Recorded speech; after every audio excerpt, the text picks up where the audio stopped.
자, 이 질문은 이제 정말 많이 들어보셨을 것 같은데, 네. 자, 어떻게 하면 네. 맹구님처럼 부동산 공부 투자를 잘할 수 있냐? 내가 부동산 공부를 어떻게 해야 되냐? 일단은 네. 저는 제가 그동안 했던 과정들이 정답이라고 일단 생각하지 않거든요. 네. 그리고 그걸 처음 배우는 분들도 그렇게 생각했으면 좋겠어요. 그러니까 정답을 찾으려고 안 했으면 좋겠어. 마치 우리가 이제 목표는 항상 내가 여기서 출발해서 뭐 등반을 한다. 그럼 산행을 해야 되면 고지를까지 갈 건데 이거를 뭐 이렇게 갈 수도 있고 이렇게 갈 수도 있고 다양하잖아요. 그렇죠, 그렇죠. 근데 그거를 가기 전부터 어떤 길이 가장 효율적이냐. 근데 우리가 이제 시간만 따질 수가 없고 그거를 걸으면서 진짜 산행을 좋아하고 잘하는 사람이 되는 게 목표라고 하면 네네네. 그렇다고 하면 무조건 빨리 올라가는 게 답은 아닐 수도 있잖아요. 네네. 이제 그러다 보니까 저는 그 어떤 길이든 괜찮다라는 생각을 가지고 시작하면 좋겠다 라는 생각이긴 하고요. 그리고 기본적으로 T자형 모델이 어떨까. T자형 모델? 그래서 조금 지역을 넓게 그 다음에 특정 종목은 깊게 이렇게 가는 건데 두 개를 동시에 할 수가 없거든요. 네. 무조건. 네. 그래서 내가 만약에 지역을 넓게 간다고 하면 지역을 넓혔을 때 가장 도움되는 종목은 그 개별성이 없는 녀석이에요. 개별성이 없는 녀석. 그게 아파트거든요. 아. 갑자기 내가 상가를 가는데 지역을 넓혀버린다? 네. 건전마다 다 다르거든요. 상권이 다 다르다는 거예요. 그러니까요. 그래서 내가 지역을 좀 넓히고 싶으면 아파트를 선택하는 게 맞고. 그게 좀 무난하다. 그렇죠. 종목으로 갈 것 같으면 진짜 특정 종목, 아파트가 아닌 다른 종목들을 정해서 가면 괜찮을 것 같고. 그럼 처음에 T자에서도 일단 옆으로 쭉 가는 범용성 있는 걸 먼저 해야 되겠네, 그죠? 지역을 넓히고 싶은 지역을 경우는. 넓히고 싶고. 저는 이제 T자에서 요 녀석을 먼저 간 거죠. 그렇죠, 그렇죠. 그리고 이제 요렇게 막 내려가고 있는 그렇죠. 단계인데 어떤 분들은 내려갔다가 요렇게 가는 분도 있어요. 그렇죠. 뭐가 정답은 없거든요. 아까 말씀하신 것처럼. 그 다음에 이제 아파트에 대해서 정말로 제대로 공부하고 싶다면 네. 저는 제일 중요한 게 흐름이라고 보거든요. 흐름. 사이클. 아, 가격에 대한 흐름. 이게 이제 바닥을 다지고 올라가는 시기에는 네. 바보가 투자하더라도 뭘 사더라도 대부분 손해는 안 보는데 사실 하락장에서 사면 아무리 고수라도 다 손해 보거든요. 맞잖아요. 제가 갖고 있는 아파트 최근 1년 동안 하락했을까 안 했을까? 다 하락했겠지. 그렇죠. 저도 그렇고. 그건 당연하잖아요. 네.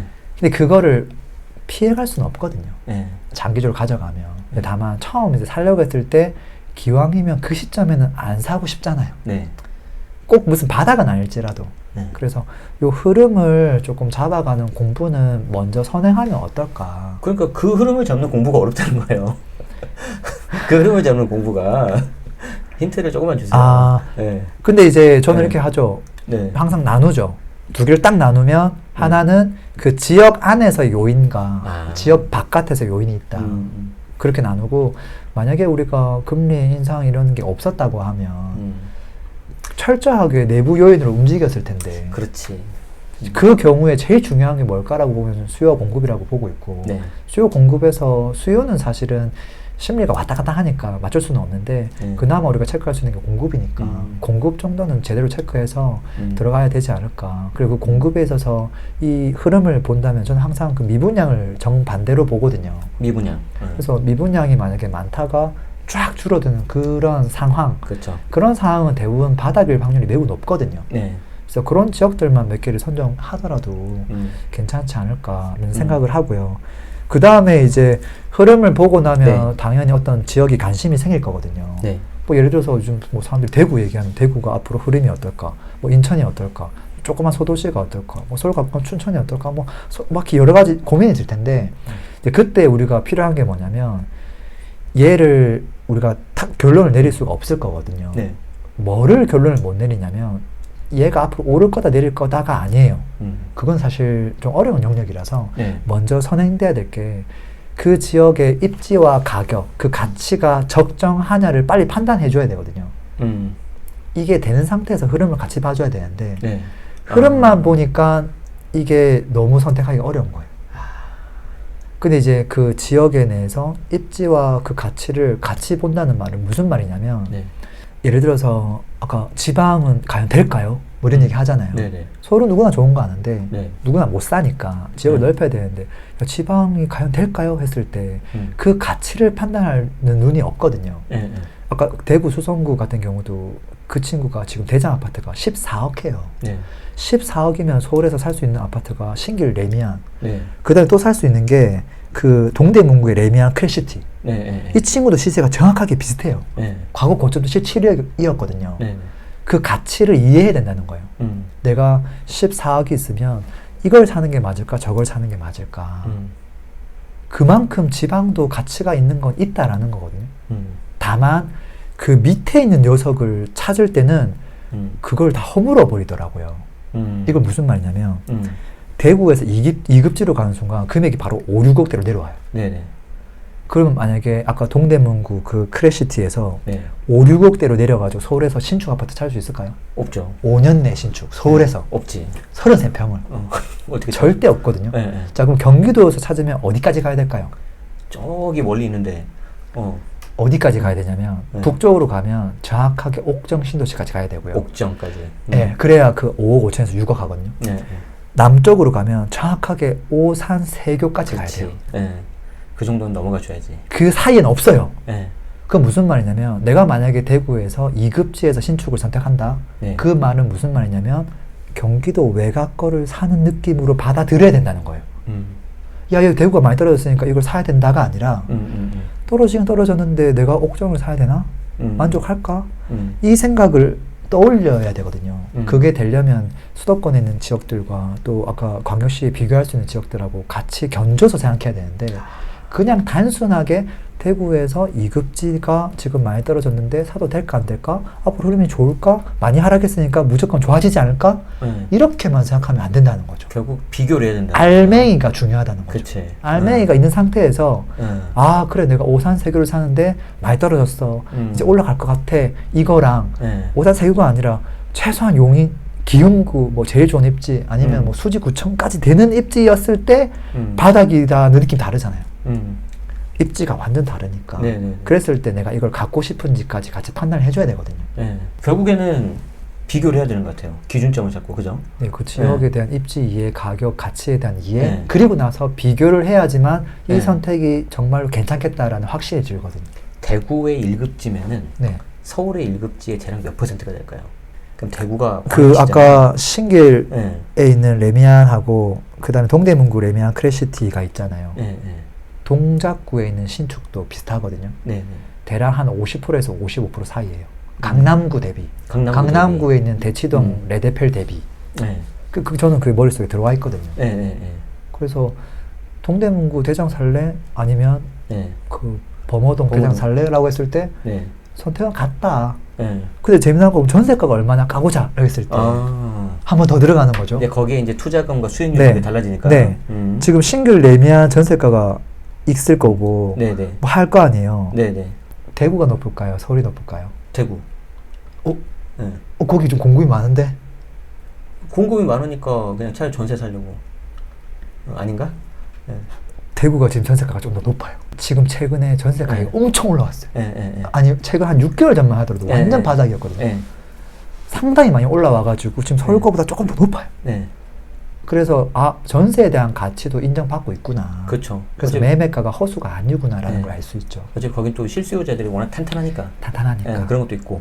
그래서 이제 매매가를 비교하고 사실 전세가도 같이 비교해줘야 돼요. 이거 여러분들 한 뒤로 돌려서 한 10번 이상 들으셔야 돼요, 지금 이거. 저도 지금 같이 진행을 하는데, 야, 이거 굉장히 어렵지만 중요한 내용입니다. 그쵸? 근데 이제 방금 제가 얘기한 거를 논리적인 이야기잖아요. 근데 이거를 책상에 앉아서 논리적으로 막 풀려고 하는 분들이 있더라고요. 그러면 안 되나요? 안 되죠. 그럼 어떻게 해야 돼요? 왜냐면 우리가 가보지 않은 지역에 대해서 얘기를 하면 그렇지. 납득이 안 되는 게 예를 들어서 강남에 있는 아파트가 있고 서초구가 있는데 서초 반포 아파트가 그 대치동 반값이다. 그럼 바로 살 거야 안 살 거예요? 사야지. 사잖아요. 근데 만약에 그 바로 옆에 있는 관악구가 강남 서초구 반포의 반값이다. 그러면 바로 사야 안 사요? 이건 좀 한번 비교해봐야죠. 직접. 심각하게 고민해보고 여차하면 안 살 수도 있을걸요? 그렇죠. 근데 왜 그러냐면 그 입지를 알기 때문에 그런 거예요. 근데 이제 지역에 대한 이야기를 했을 때 갑자기 뭐 부산 얘기했다가 대구 얘기했다가 또 대구에서도 뭐 1급지 2급지 얘기했을 때 한 번도 안 가봤잖아요. 그러면 반값이라고 하면 그거 사야 되는 거 아닌가 이렇게 하거든요. 그래서 내가 모르는 지역은 무조건 가봐야 돼요. 맞아요. 지금 그 말씀을 드리려고 했습니다. 결국에는 어떤 그런 데이터라든가 분석도 중요하지만 가서 직접 느껴봐야 된다. 네, 그게 되면 이제 자연스럽게 해결되죠. 그 해당 지역의 어떤 느낌, 분위기, 감성을 느껴야 된다. 네. 야, 이거 아주 그냥 딱 공부하는 방법에 대해서 제대로 말씀 주셔서 고맙습니다. 아까 네. 잠깐 그 말씀해 주셨는데 수익형, 특히 네. 상가에 대해서 네. 관심이 많다. 그 이야기 조금 더 해주실 수 있을까요? 다들 이제 수익형 부동산 좋아하기도 하고 네. 아파트만 하는 분들은 또 너무 아파트만 하고 약간 아무래도 그런 것 같아요. 저도 약간 네. 대부분 다 아파트 위주여가지고. 그 다음에 수익형 부동산 넘어갈 때는 그거를 너무 어려워하더라고요. 왜냐면 좀 뭐 분석법도 다를 것 같고. 그리고 또 그걸 배우러 가면 한 종목에 너무 빠져가지고 너무 깊이 있는 공부를 위한 공부를 많이 하더라고요. 그거보다 더 중요한 것만 빨리 캐치해도 되는데. 네네. 그래서 저는 그냥 전국에서 아무 지도를 딱 했을 때 이 상가가 여러 개가 있을 거 아니에요, 상권이. 어떤 상권이 더 좋은 상권인지를 빨리 캐치하는 법. 이것만 알면 되고 그 다음에 그 조그만 상권 내에서 어떤 건물 위치가 제일 좋은지 바로 판단하는 거. 그 다음에 그거 매매 물건, 월세 물건 다 나와 있거든요. 그럼 그거 매매 가격이 적당한지 월세 가격이 임차인 가격이 적당한지만 판단할 수 있는 능력만 있으면 사실은 전국을 분석하는데 아무 문제가 없거든요. 제일 중요한 능력인데요. 물론 더 깊이 들어가면 알아야 될 게 되게 많지만 그게 가장 기본적인 건데 이걸 안 하고 시세조사를 안 하고 너무 깊게 또 공부를 하는 경우가 많더라고요. 그래서 그거 먼저 하고 해당하는 물건들 빨리 선점한 다음에 그거 가지고 물건 베이스로 탑다운이 아니라 아파트는 탑다운 방식 공부하는 게 맞거든요. 지역 분석하고 쫙 들어가야 되는데 수익형은 물건 베이스로 다운탑으로 가자. 약간 밑에서 위로 바텀업? 네, 우리 기준에 부합되는 거를 그냥 착 찾고 이게 괜찮은지 안 괜찮은지를 그냥 분석하는 거죠. 훨씬 더 개별 물건으로 그냥 봐야 된다는 거죠? 네네네. 그렇게 해서 완전히 좀 다른 방식이네요. 그렇게 해서 이제 빠르게 내가 대출이 먼저 가능한지 먼저 검토하기 전에 먼저 의뢰해놓고 내가 얼마까지 대출이 몇 프로 금리로 나오는구나. 사람마다 다르니까 체크해놓고 진짜 내가 맘만 먹으면 일반 매매니까 살 수도 있겠구나라는 느낌을 줘야 진짜 재밌게 보거든요. 맞아요. 뭐 어제 제가 물건 봤던 것도 매매 가격이 1억 2천밖에 안 돼요. 1억 2천? 네. 매매 가격이 누구나 봐도 조그만 거예요. 그러니까 덩치가 작네요. 네, 그래서 뭐 미술 같은 거 공부하는 그런 교실을 쓰고 있더라고요. 지방에 있는 거. 월세는 얼마나 나오는데? 월세는 대출 안 하고 수익률이 7.4% 나왔거든요. 7.4%. 7.4. 대출을 하면 한 10% 좀 넘게 나오거든요. 네네. 그 정도면은 투자 금액이 한 4천만 원, 4,500 넣어가지고 현금 흐름 대출 이자 빼고 한 40만 원 나오겠더라고. 크진 않아. 그래도. 근데 이제 나도 상가 건물주가 됐다. 그치. 내가 충분히 핸들링 할 수 있는 금액이구나. 근데 물론 1억대도 있고 매가가 3억대, 5억대, 10억대 많죠, 사실은. 근데 그런 것들을 빨리 내가 여차하면 바로 살 수 있구나라는 거를 보는 상태에서 공부하면 공부가 즐겁거든요. 맞아요. 너무 약간 금액이 크거나 그러면 약간 멀리 있으면은 와닿지. 그러면 이제 우리가 상권 공부하면 막 유효 수요로 들어가고 막 책 봐야 되고 물건은 없고 그냥 분석만 하다가 몇 주가 날아가거든요. 그래서 저는 이제 그거를 완전 끝으로 하는 거죠. 아웃풋의 법칙이에요. 바로 살 수 있는 물건을 찾은 다음에 걔를 역으로 우리가 뭐를 더 공부해야 되는지를 찾자. 맞아. 이걸 샀을 때 막 사면 안 되잖아요. 이거 검토했어? 너 모르지? 공부해야 된다. 야, 스크린코프가 임차인이래. 스크린코프가 이거 설치비 얼마 들어가는지 알아? 평당? 이거 보통 한 6개, 7개 막 넣거든요.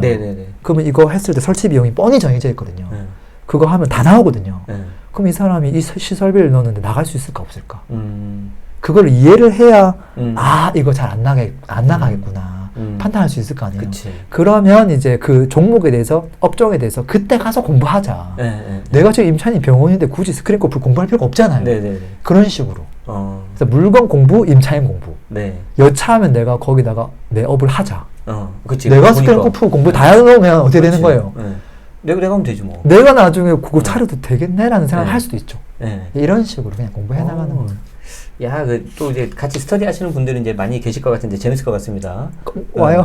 네네, 그러니까. 네네, 뭐 실수님은 그냥 바로 그냥 무인 탑승 가능합니다. 알겠습니다. 나중에 또 이게 정식 또 과정도 오픈하고 그럴 것 같습니다. 여러분 기대해 주시고요. 자, 그래서 이제 현금 흐름 나왔는데 또 영원한 테마. 우리가 이제 부동산 이제 재테크 뭐 투자를 했을 때 시세 차익이 좋아요, 현금 흐름이 좋아요. 이거 영원한 테마 아닙니까? 네, 뭐 한번 좀 거기에 대해서 답변 좀 해주시죠. 네. 네, 저는 엄마가 좋아요, 아빠가 좋아요 했을 때 물론 정답은 둘 다지만 네네네. 둘 다는 아닐 거예요. 아 그런가? 뭐 그래도 한쪽 쏠림은 있을 거거든요. 네네네. 분명히. 근데 이제 투자를 할 때는 저는 이게 시기마다 정답이 있었다고도 봐져요.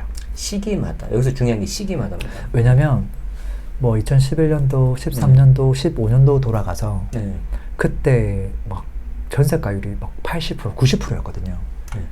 뭐 2, 3천만 원 투자하면 뭐 이게 뭐 5천만 원, 뭐 1억씩도 올랐으니까 그거를 이길 수 있는 수익형 종목은 없었어요. 맞아요.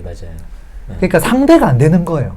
제가 옛날에 아파트 투자 그렇게 열심히 하다가 토지만 한 사람, 상가 한 사람, 뭐 종목별 막 강사들 막 만나서 이야기해보면 하나 차는 말이 내가 2년 전에 이거 그냥 갭 투자 할 걸.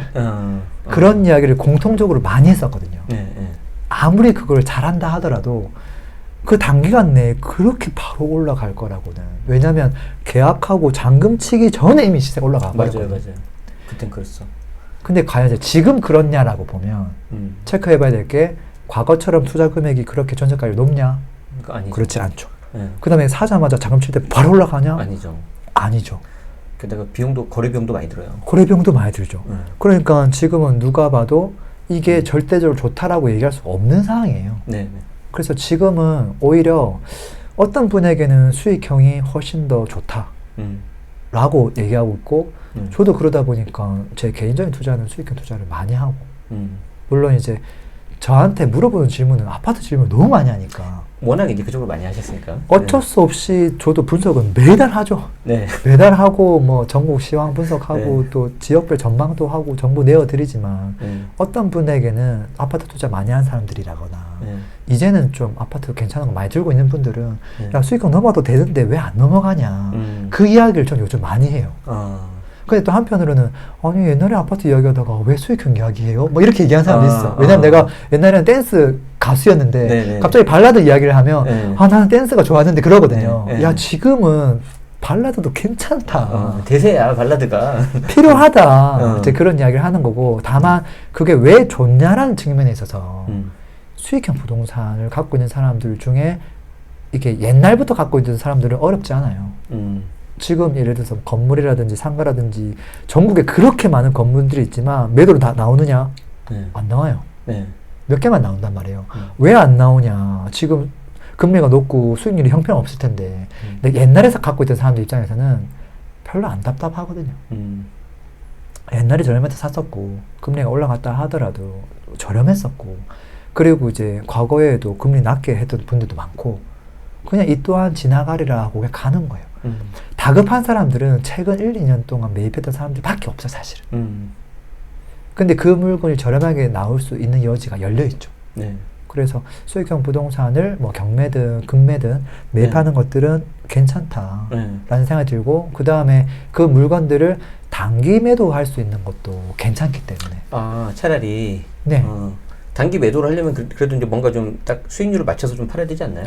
근데 그게 이제 뭐 주택이든 비주택이든 당연히 수익형 부동산 다 거의 비주택이니까 그 경우에는 단타, 상가 단타 얼마든지 가능하죠. 근데 물론 이제 토지나 상가 같은 경우도 1년 내에 팔면 그냥 팔면 개인으로 팔면 거의 한 50% 내야 될 거예요. 근데 이제 법인으로 진행을 하면 이거는 뭐 주택에 대한 추가가세가 붙는 것도 아니고 그냥 법인세만 내면 되니까 그 부담은 크지가 않거든요.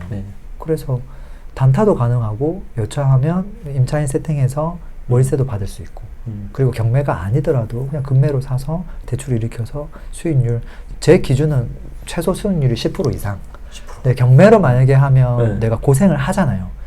바로 사는 게 아니잖아요. 그러니까 얘는 제 마음 같아서는 그래도 20% 이상 수익률을 만들어야 의미가 있지 않은가라고 생각을 하죠. 아무튼 중요한 게 시기에 따라 다르다. 그러니까 그걸 꼭 여러분들이 좀 잘 구분해 주셨으면 좋겠고. 그리고 이제 내가 만약 무주택자인데 첫 번째 주택을 뭐 꼭 뭐 상가로 가야 되느냐? 그렇지 않죠. 아파트 괜찮다. 1주택 덜어타기 괜찮다. 다주택자 이런 분들은 수익형 좀 더 많이 고민하자. 더 고려하자. 답이 나왔네. 이런 거죠. 일단은 내 집 마련을 일단 안정적인 걸로 하시고 거기서도 투자금이 남으면 거기서는 이제 세금을 고려해서 주택을 추가하시든지 아니면 수익형으로 가든지 거기에서 만약에 나이가 좀 많은 분이다. 연세가 좀 있으시다. 연세가 있으시다. 은퇴 준비해야 되고 난 현금을 무조건 필요하다 하는 분들은 사실은 꼭 아파트가 이제 뭐 지금 무주택자가 1주택이라서 갈아타기 할 수 있지만 그분들은 나는 수익형 가도 된다. 맞아요. 거기에 대한 질문이 확실히 많아졌어요. 그런 걸 좀 이게 염려하시는 분들은 그러시는 것 같더라고요. 네. 근데 이제 수익형 투자를 어려워하는 이유가 저한테 맨날 댓글 달리는 게 아니 지금 뭐 수익률이 뭐 서울에는 3%밖에 안 되고 대출하면 마이너스인데 그걸 왜 사냐 불가능하다 이렇게 댓글 계속 달리거든요. 근데 내가 이게 몸에 참 좋은데 말은 못 하겠고 왜냐면 저는 컨텐츠를 아파트 위주로만 맨날 만드니까 말은 못 하겠고 근데 그거는 내가 너무 한정적인 시각으로 봐서 그런 거고 눈높이를 이렇게 지역을 넓히면 꼭 서울이 아니라고 하면 수익률이 높고 안전한 물건들도 분명히 있다라는 거. 꼭 그거를 여러분들이 좀 약간 열린 마음으로 좀 생각해 주시면 좋을 것 같습니다. 뭐 그 외에도 이제 저희가 이제 부동산 이야기 너무 많은데 특히 그래도 이제 그 최근에 이제 내신 그 아홉 법칙 여기서 이제 뭐 제 이야기도 좀 감사하게 해주시더라고요. 네, 감사하고요. 특히 이제 첫 번째가 이제 피라미드 밖으로 나가라. 지금에 있는 거에서 좀 벗어나서 좀 봐야 된다 하고 이제 여러 가지 좀 많은 말씀해 주셨는데 아무래도 그래도 이제 요즘에 이제 부동산 시장도 이렇고 하니까 많이 좀 힘들어하시고 좀 약간 좀 의기소침하시고 그러시는 분들 많이 계실 것 같아요. 좀 그런 분들에게 지금의 좀 삶을 바꾸고 한계를 극복하기 위해서 좀 뭔가 해주실 수 있는 어떤 조언 이걸 하나 좀 부탁 좀 드리겠습니다. 저도 매번 생각하거든요. 지금 현재도 마찬가지예요. 나도 너무 정체되어 있는 것 같은데 나도 뭐 예전보다는 뭐 한 단계 성장했겠지만 그 한 단계에서 목표는 또 2단계가 있을 거 아니에요. 누구나.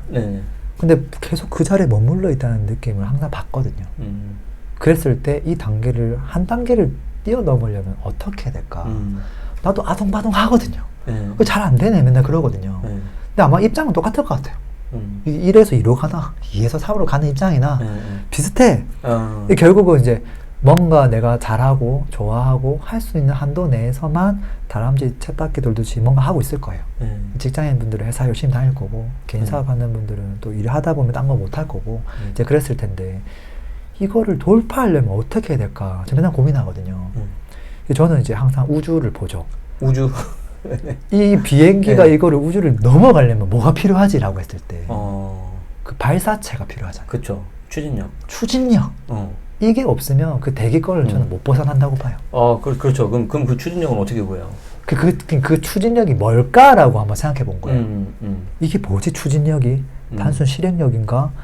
그것보다는 제가 생각하는 건 뭐냐면 그 중력을 이겨내는 돌파력인데 이게 두 가지가 있어야 되겠더라고요. 두 가지. 한 가지는 뭐냐면 그 발사체가 넘어갈 때 그 각도가 중요한 거 알죠? 이렇게 막 하다가 횡보하다가 샥 하는 거 알죠? 그 각도가 어긋나면 빙 떨어지는 거거든요. 그래서 우리가 지금 현재 내가 직장인인데 여기서 다른 방향 가겠다 했을 때 무턱대고 회사에서 열심히 하면 그 궤도를 못 벗어나요. 맞아요. 내가 원하는 그 방향성을 설정하는 게 너무 중요하고 그 궤도로 달려가는 추진력이 필요한데 그 추진력은 절대적인 시간이긴 하더라고요. 압도적인 시간. 찔끔찔끔의 시간이 아니라. 그래서 저도 항상 그렇지만 시간 투입 많이 하거든요. 저도 그때 그저께인가 휴일 뭐 그 광복절이었잖아요. 그때 제가 점심 먹고 1시에 출근했거든요. 출근을? 원래 쉬는 날 아니었어요? 근데 뭐 할 것도 없고 해가지고 퇴근을 했는데 새벽 5시더라고요. 밥도 안 먹어요? 밥은 먹었죠. 점심 먹고 가서 저녁은 그냥 혼자 간단하게 뭐 밥 먹고 일을 하고 이게 전국에는 상가를 계속 검토하는데 너무 재밌는 거죠. 제 기준에 부합되는 물건이 나오니까 별표를 치기 시작하는 거죠. 계속 별표 치다 보니까 별표 치다 보니까 와 이게 새벽 5시가 돼서 집에 가긴 가야 되는데 늦게 가면 또 출근 시간이니까 차가 막히잖아요. 역으로 퇴근 시간이 7시간 넘어가면 그래서 퇴근했는데 제가 그 생각하면서 내가 그동안 많이 하지 않았던 종목으로 넘어가려면 결국은 압도적인 시간이 필요하구나. 압도적인 시간 결국에는 몰입인가요? 맞아요. 그걸 피해갈 수는 없겠다라는 생각이 들긴 하고요. 그 다음에 방향성을 맞춰가는 거에 있어서는 이제 뭔가 내가 이것저것 해본 사람들은 그래 이렇게 하면 되겠다라는 걸 딱 쓰는데 처음 하는 사람들 그 방향성을 세우기 어려워요.